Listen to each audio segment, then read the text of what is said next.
한 사람을 사랑하는 것은 한 사람을 아파하는 것이다. 한 사람을 사랑하는 것은 한 사람의 생애를 온몸으로 느끼는 것이다. 꽃 한 송이 필 때 우주가 함께 피듯 대양의 무게와 부피가 한 방울의 물, 한 조각 소금으로 늘어나듯 한 사람을 사랑하는 것은 하나의 별, 하나의 지구가 사랑하는 그만큼 늘어나는 것이다. 진실한 사랑은 홀로 있어도 외롭지 아니하니 한 사람을 사랑하는 것은 그 사람의 우주를 받아들이는 것이다.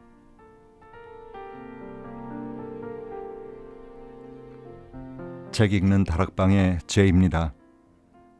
너무 오랜만에 여러분을 만나게 돼서 좀 쑥스럽기도 하고 죄송스럽기도 하네요. 전 현재 미국에서 아내와 함께 비즈니스를 하고 있고요. 바쁘게 잘 지내고 있습니다. 제가 사는 곳엔 한국 서점이 없어서 여러분께 소개해드리고 싶은 좋은 책을 쉽게 접하기가 좀 어려운 환경인데다 일로 늘 바쁘다 보니 예전처럼 책 소개를 자주 하기가 어려워졌어요. 하지만 집 떠나 살던 식구들도 연말 연시가 되면 집을 찾듯 그런 마음으로 여러분께 인사드리려 좋은 책 한 권을 들고 이 시간을 준비했습니다. 오프닝에서 소개한 시는 김재진 작가의 삶이 자꾸 아프다고 말할 때란 시집에 수록된 한 사람을 위한 시입니다. 기억하실지 모르겠습니다만 이분의 시집과 에세이 가운데 사랑할 날이 얼마나 남았을까? 사랑한다는 말은 언제라도 늦지 않다. 삶이 자꾸 아프다고 말할 때 바람에게도 고맙다. 이렇게 네 작품을 제 채널에서 소개해드린 바 있는데요. 오늘은 김재진 작가의 신간 다시는 만날 수 없는 아침도 있단다를 소개해드리려고 합니다. 수호 서재에서 펴냈고요. 올해 마지막 책 소개를 김 작가님의 책으로 하게 돼서 반갑고 또 마음이 참 좋습니다. 이 책은 음악과 명상, 글과 그림 속에서 살아가는 작가의 체험과 사색을 토대로 인생의 황혼에 들어선 작가의 삶과 죽음에 대한 성찰과 후회, 그리고 자신이 터득하고 깨달은 생의 진리를 이야기하고 있는데요. 작가가 왜 이 책을 쓰게 됐는지 작가의 첫 이야기를 먼저 읽어볼까요? 깊은 갈망은 강요와 비슷해서 어쩌지 못하도록 사람을 묶어놓는 힘이 있다. 책을 쓰다 보면 무슨 갈망이 나를 여기까지 몰고 왔을까 하는 의문이 들 때가 있다. 어떤 강요가 나를 여기까지 오도록 했을까? 상처 또한 마찬가지라 어쩌지 못하도록 사람을 묶어놓는 힘이 있다. 어떤 이는 자신의 상처를 통해 타인의 아픔을 이해하고 그를 감싸 안는다. 또 어떤 이는 안갚음하듯 자신의 상처를 세상을 향해 되돌려주고 싶어 한다. 전자는 상처를 통해 뭔가를 배우고 후자는 상처를 통해 또 다른 상처를 끌어들이고 덧낸다. 책을 쓰는 일은 아마도 전자와 비슷해서 상처받은 누군가에게 공감과 위로를 주는 일일 것 같다. 깊은 갈망으로 쓴 나의 문장이 읽어가는 독자의 마음을 따뜻하게 비추는 빛이 되면 좋겠다. 깊은 갈망은 강요와 비슷하다. 어떤 이는 상처를 통해 타인의 아픔을 이해하고 감싸 안지만 어떤 이는 안갚음하듯 자신의 상처를 세상을 향해 되돌려주고 싶어 한다. 이 글에 정말 많은 공감을 했습니다. 그럼 이 책에 수록된 글 몇 편을 골라 좀 더 소개해드리겠습니다.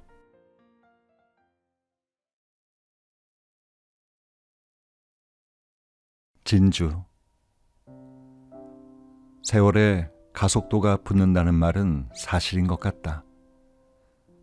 나는 지금 시속 몇 킬로의 속도로 죽음을 향해 가고 있을까?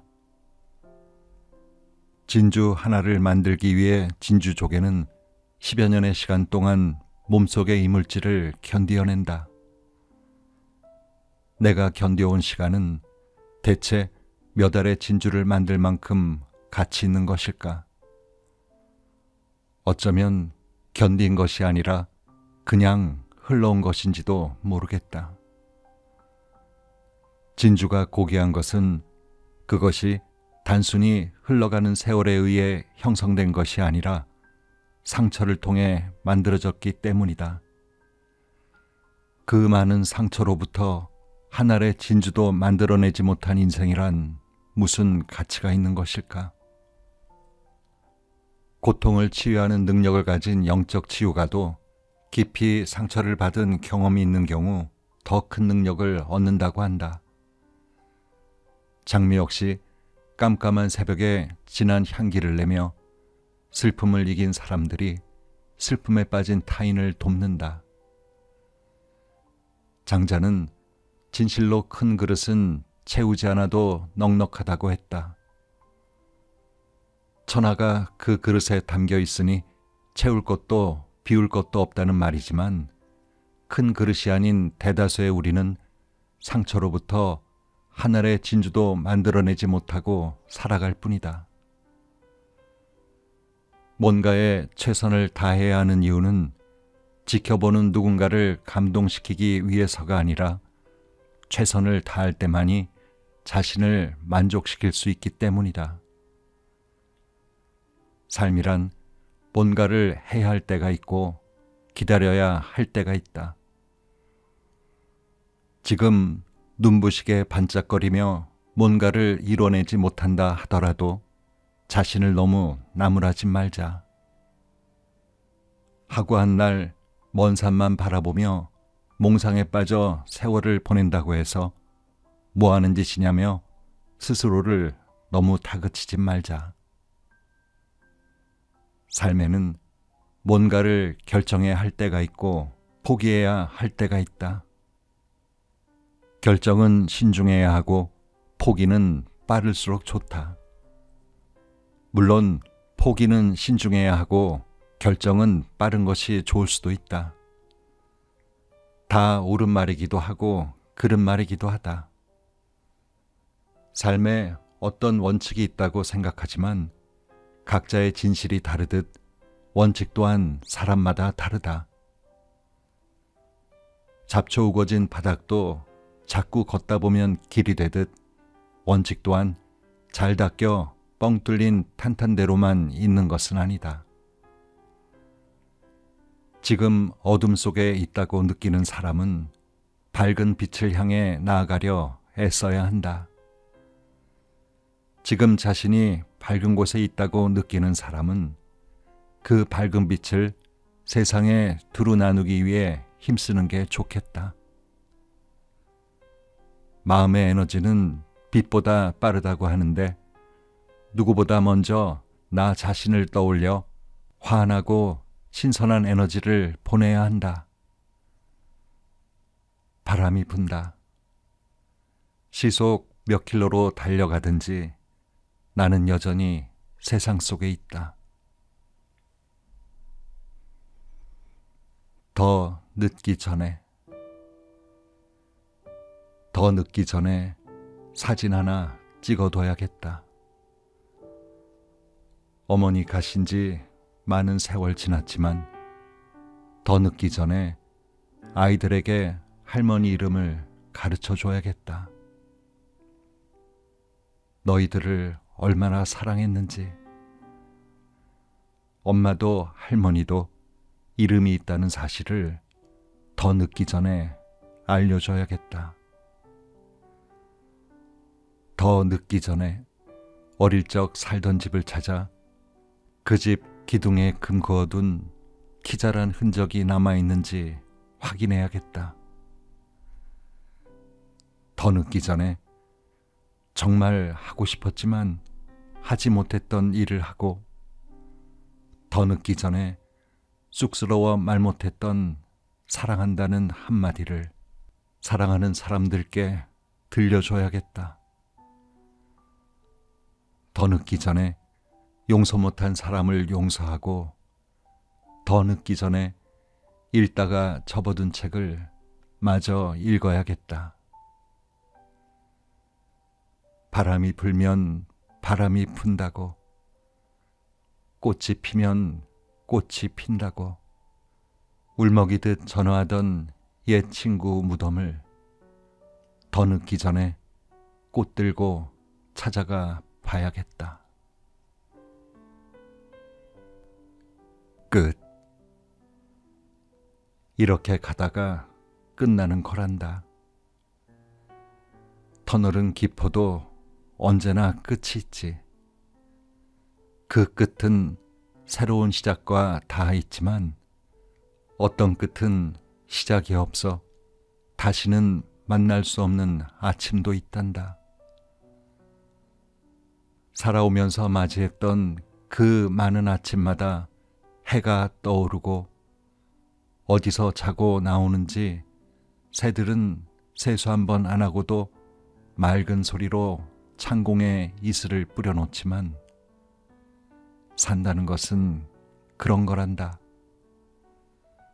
오래 터널을 지나거나 죽은 척 굴욕을 견디거나 일어나 항복한 사람처럼 두 손 들어도 또 해가 떠오르고 알 수 없는 끝을 안고 걸어가는 거란다. 꿈을 꾸었다고 말하고 싶어. 노트북을 놓아둔 테이블 위엔 바다에 갈 때마다 하나씩 가지고 온 소라 껍데기 몇 개가 놓여 있다. 귀를 대면 먼 바다 소리를 들을 수 있는 그것들을 애정해 유화로 그린 그림의 소재로 삼기도 했다. 제주 바다를 좋아해 애월이나 월정리, 동백꽃 만발하는 위미리를 찾아가곤 했다. 수국 피던 종달리를 잊을 수가 없다. 제주에 가면 빼놓지 않고 만나는 사람이 있다.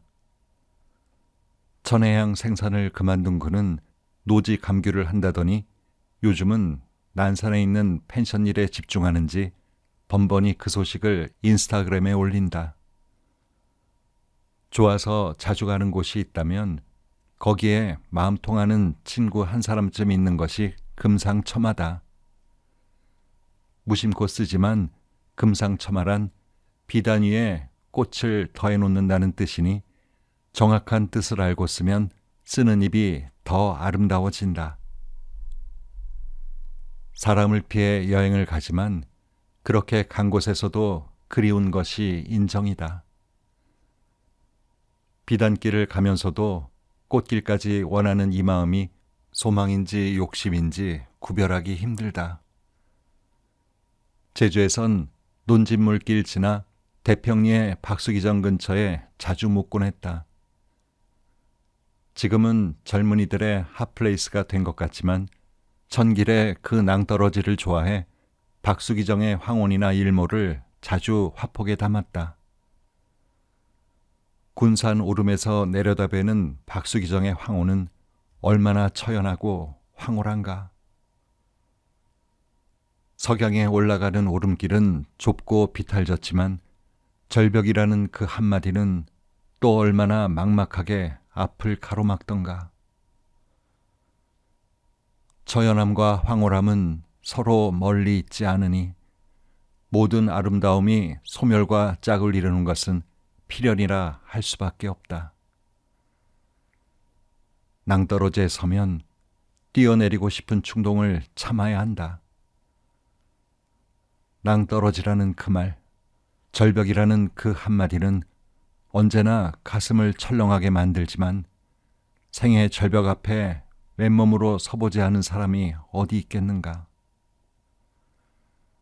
절벽이란 저마다 소외와 연결되지만 소외가 모두 추락으로 다다르는 것은 아니다. 가을이면 떨어지는 저 꽃들의 낙화는 결코 추락이 아니다. 꿈을 꾸었다고 말하고 싶을 뿐 젊은 날의 짧았던 환희 또한 결코 추락이 아니다.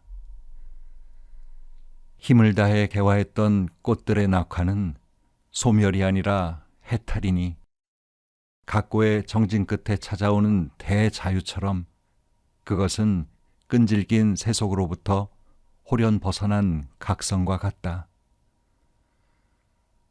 지나고 나니 다 꿈 같지만 내가 앓은 생의 고통 역시 추락이 아니었다. 욕망할 것 다 쓰러져간 말년의 시간처럼 떨어지는 가을꽃의 고요한 낙화처럼 벗어나기 위해 나는 그렇게 절벽을 좋아했던 모양이다. 노트북이 놓여있는 테이블 옆엔 황혼의 박수기정을 그린 25짜리 유화가 한 점 걸려있다.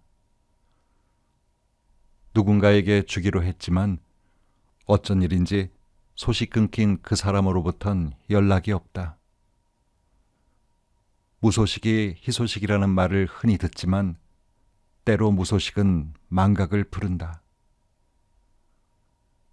잊어버려서 좋은 것들은 잊고 사는 것이 좋다. 명석한 기억력은 번뇌가 되어 삶의 길을 어지럽게 만드니 나이 먹으면 웬만한 것은 망각에 맡겨 제 갈 길 가도록 두는 것이 편하다. 그림이 걸려있는 벽 아래는 브리티시 사운드라 불리는 중저가의 영국제 스피커와 오래 쓴 진공관 앰프가 하나 있다.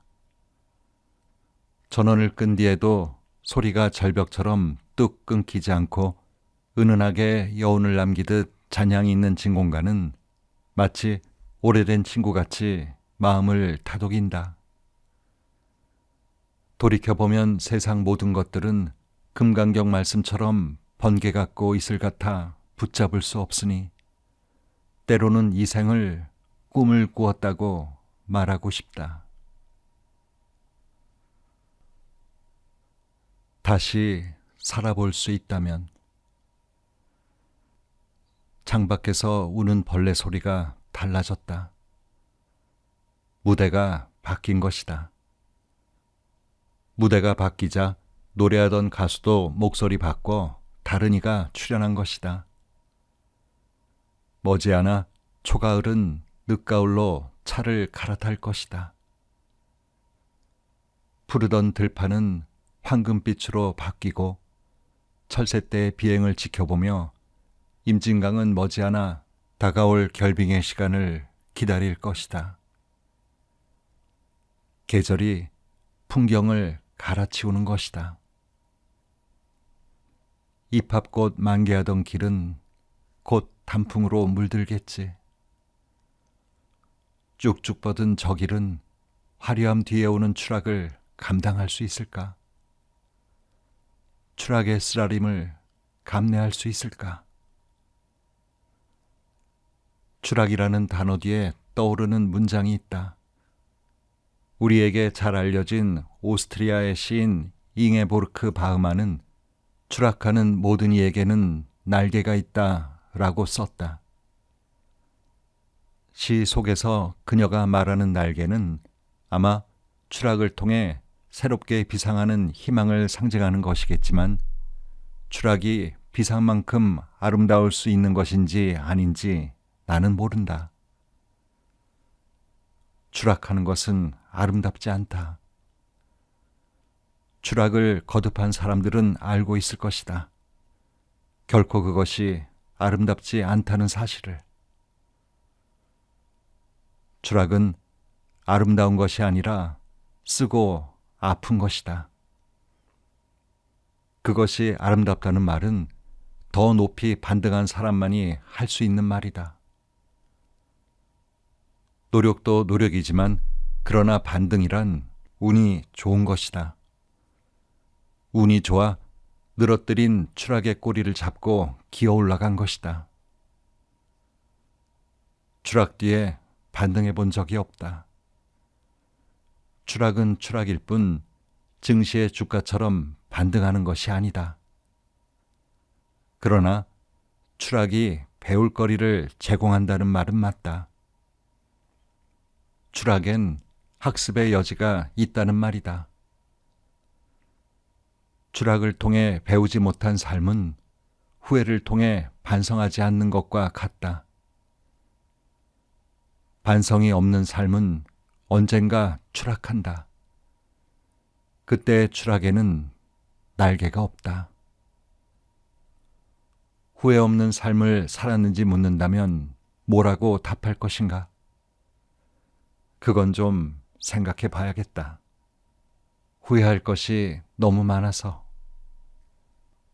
그러나 다시 살 수 있다면 어떻게 살 것인지 묻는다면 이번 생에 걸었던 길을 다시 또 걷겠다고 답하겠다. 시행착오의 이번 생을 바로잡고 싶으니까. 다시 그 직장에 들어가면 잘할 수 있을 것 같다. 다시 그 상황과 만나면 잘할 수 있을 것 같다. 다시 위기와 만나면 잘 넘어갈 수 있을 것 같다. 그러나 수없이 다시를 반복한다 해도 다시 해도 잘할 수 없을 것 같은 일도 있다. 다시 그 사람을 만나면 잘할 수 있을 것 같은가? 아니라고 강하게 부정하는 마음이 긍정을 앞지른다. 다시 만나도 싸우다가 헤어질 사람. 다시 만나면 따질 것이 많은 사람. 다시는 안 보고 싶은 사람이 너무 많다. 조금씩 기온이 떨어지고 풀숲엔 달맞이 꽃이 피고 있다. 노랗게 얼굴 내민 저 꽃들은 추락을 아는 걸까? 개화와 낙화가 커다란 원안에서 교차되고 순환되는 것을 알고 있는 것일까? 모였던 것들은 반드시 흩어지고 사랑했던 것들은 반드시 이별하는데 꽃들의 낙화는 추락이라고 불러야 하나 운명이라고 불러야 하나? 운명 앞엔 예외가 없다. 그것을 거역할 수 있는 힘은 어디에도 없다. 백일홍이 지고 다시 달맞이 꽃이 피다가 지고 마는 그 사이, 그 짧은 시간의 간격처럼 삶과 죽음의 간격도 그다지 큰 것은 아니다. 추락과 비상 사이에 낀 인생처럼 가을과 겨울 사이에 낀 풍경들이 낙엽과 서리를 준비하고 있다. 다시 꽃피는 날이 찾아오면 추락을 마냥 피해야 할 대상으로만 여기진 않아야겠다. 소멸이 있어야 부활이 있고 낙화가 있어야 개화가 있을 수 있기 때문이다. 가을의 낙하와 겨울의 긴 침묵을 통해 새싹이 움트고 얼어붙은 언덕 너머 봄이 꽃비를 뿌리며 올 것이기 때문이다. 추락을 통해 인간은 비로소 겸손과 손잡게 된다.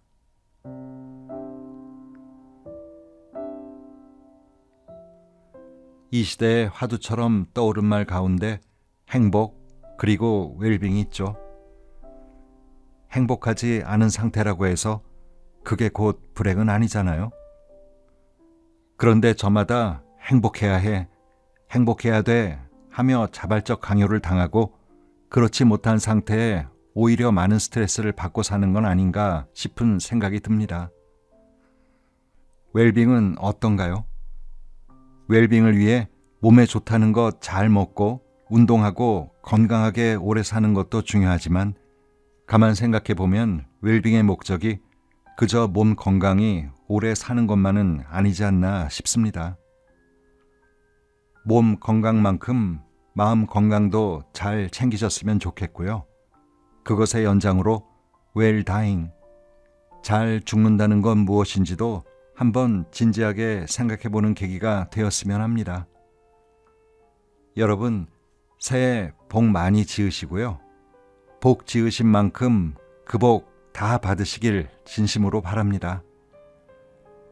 책 읽는 다락방의 제이였습니다. 감사합니다.